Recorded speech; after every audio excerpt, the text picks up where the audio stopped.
హరీష్ వ్యాఖ్యలకు ఏపీ మంత్రి పయ్యవుల కేసు సమాధానమిచ్చారు.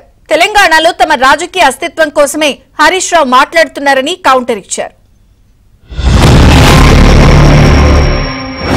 ఆ పీపీటీ చూసిన వాళ్ళకి ఏమనిపిస్తుంది అంటే ఇది తెలంగాణ ప్రభుత్వం తయారు చేసిందా లేక చంద్రబాబు నాయుడు గారు తయారు చేసి అమరావతికి వెళ్ళి ఈయనకు పంపిండా అనేటువంటి అనుమానం మాత్రం ఎవరికైనా కలుగుతుంది.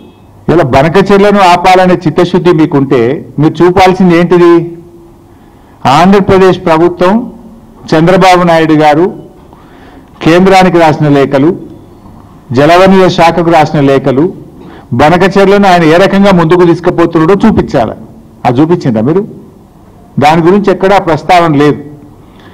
చంద్రబాబు గారు బనకచెర్ల మీద కేంద్రానికి రాసిన లేఖలు కానీ ఆయన మాట్లాడిన మాటలు కానీ నీ పవర్ పాయింట్ ప్రజెంటేషన్లో ఎక్కడ నువ్వు చూపలేదు, దానికి స్థానం దొరకలేదు.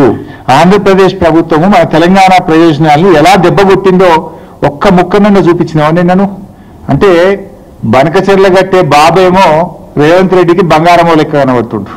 తెలంగాణలో జరుగుతున్నటువంటి రాజకీయ అస్తిత్వ పోరాటమే తప్ప తెలంగాణకు మేము ఎప్పుడు కూడా వ్యతిరేకం కాదు. కేవలం సముద్రంలోకి పోతున్నటువంటి జలాల్ని వాడుకునేటువంటి ప్రయత్నం చేస్తున్నాం. కేటీఆర్ హరీష్ రావుల మధ్య ఉన్న అస్తిత్వ పోర్ని ఇవాళ ఒక రాజకీయ రంగు పులిమి ఇదేదో ప్రాంతాల మధ్య సమస్యగా గుర్తిస్తున్నారు. మరి అదే కేసీఆర్ ఆంధ్రప్రదేశ్ కి జగన్మోహన్ రెడ్డి గారిని ఇన్వైట్ చేసి ఈ పథకాన్ని ప్రారంభిద్దామని ఆ రోజు చెప్పిన రోజున ఇది గుర్తుకు రాలేదా హరీష్ రావు గారికి? మరి రాయలసీమకు వచ్చి కేసీఆర్ తిరుపతిలో ఏం మాట్లాడాడు? రాయలసీమకు నీళ్లు ఇస్తాం అని చెప్పినప్పుడు కనపడలేదా?